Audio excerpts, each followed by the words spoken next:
नमस्कार साथियों। एक समय की बात है। एक राजा था जिसके 4 पत्नियां थीं, जो एक से बढ़कर एक सुंदर एवं गुणों से युक्त थी। राजा उन चारों से अनुराग रखता था, परंतु उसे चौथी पत्नी सर्वाधिक प्रिय थी। फिर तीसरी, दूसरी और फिर पहली। पहली पत्नी उनमें सर्वाधिक वयस्क थी, इसलिए राजा को वह सबसे कम प्रिय थी। एक दिन राजा वन में आखेट के लिए गया। वहां उसे एक अज्ञात कीट ने काट लिया और वह एक दुर्लभ बीमारी से ग्रसित हो गया। वेद और तांत्रिकों ने अपनी सारी विद्या का प्रयोग किया, परंतु उसकी अवस्था नहीं सुधार पाए। अतः उन्होंने कहा कि राजा की मृत्यु निकट है और अब वह कुछ ही दिनों के अतिथि हैं। राजा ने अपनी संपत्ति को रानियों में विभाजित करने का निर्णय किया, क्योंकि उनका कोई उत्तराधिकारी नहीं था। परंतु सामान्य रूप से विभाजन की जगह कौन सी रानी उसे कितना प्रेम करती है, इस आधार पर संपत्ति को बांटने का निर्णय किया। उसने एक चतुर योजना बनाई और सभी रानियों को एक एक करके बुलाया। उसने कहा, मेरे जीवन में केवल 3 दिन शेष बचे हैं। मैं तुम्हें एक रहस्य बताता हूँ। बहुत समय पहले एक साधु ने मुझे एक शक्तिशाली यंत्र दिया था, जिससे मुझे स्वर्ग की प्राप्ति होगी यदि मैं साथ में एक और व्यक्ति को ले जाऊं। परंतु इससे पहले कि स्वर्ग में प्रवेश करें, हमें दारुण यंत्रणा सहन करनी होगी और नरक में 7 वर्ष व्यतीत करने होंगे, क्योंकि हम एक दूसरे से सर्वाधिक प्रेम करते हैं। इसलिए मैंने यह निश्चय किया है कि मैं तुम्हें अपने साथ आने का अवसर प्रदान करूंगा। उसने चौथी रानी से आरंभ किया, जो सबसे छोटी थी और जिससे वह सबसे अधिक प्रेम करता था। उन्होंने उससे पूछा, क्या तुम मरने के बाद मेरे साथ चलोगी? रानी को राजा के पास आई मृत्यु पर पूर्ण विश्वास था। उसने भावना रहित स्वर में कहा, इसमें संदेह नहीं कि मैं आपसे प्रेम करती हूँ, परंतु प्रत्येक व्यक्ति को अपनी मृत्यु का स्वयं ही सामना करना होता है। मैं यहीं रानी के रूप में रहना पसंद करूंगी। मुझे तो प्रेम एवं सत्कार की आदत है। इतना कहकर चौथी रानी चली गई।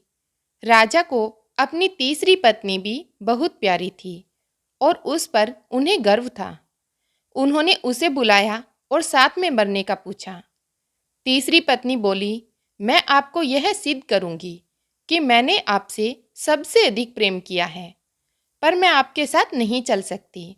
मुझे अपनी जिंदगी बहुत प्यारी है।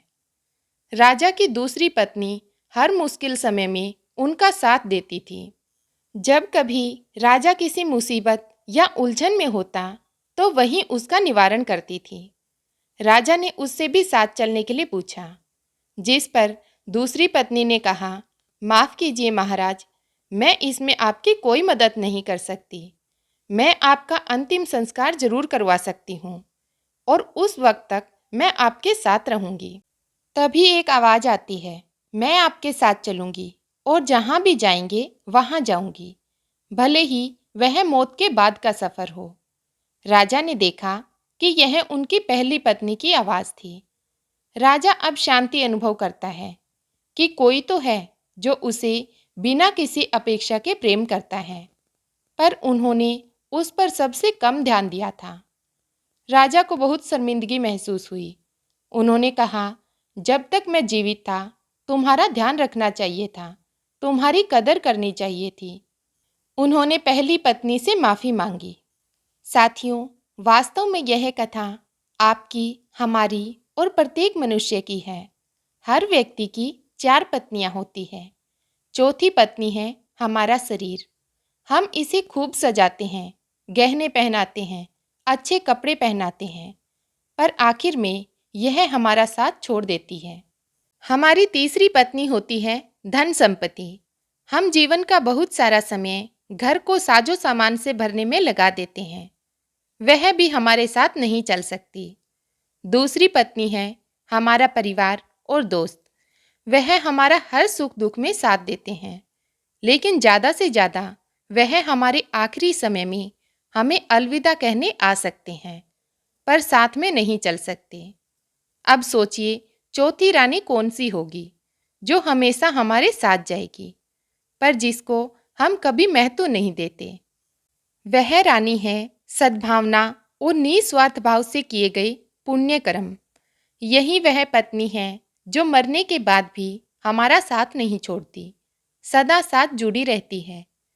मनुष्य के कर्म ही है जो मृत्यु के बाद भी उसके साथ जाते हैं। हम में से अधिकतर लोग इस कहानी के राजा की तरह ही जीवन जीते हैं। कहानी में बताए कर्मानुसार ही अपनी पत्नियों से प्रेम करते हैं। हालांकि यह जीवन का आधार भी है और आवश्यक भी है। सामान के साथ आरामदायक जीवन जिए, परिवार और दोस्तों को प्यार से संजोकर रखें, अपने शरीर का ध्यान रखें, इसे स्वस्थ रखें। पर हमें उस जन्म देने वाले जन्मदाता यानी ईश्वर को कभी नहीं भूलना चाहिए। थोड़ा ही सही, लेकिन कुछ समय उस परमात्मा को जरूर दें। निष्कर्ष जीवन में भी सच्चे प्रेम के मूल्य को समझना जरूरी है। संपत्ति, परिवार और शरीर के साथ साथ हमें सद्भावना और निस्वार्थ प्रेम के मार्ग पर चलना चाहिए और उस परमात्मा को याद रखना चाहिए जो हमारे जीवन का अंतिम सत्य है।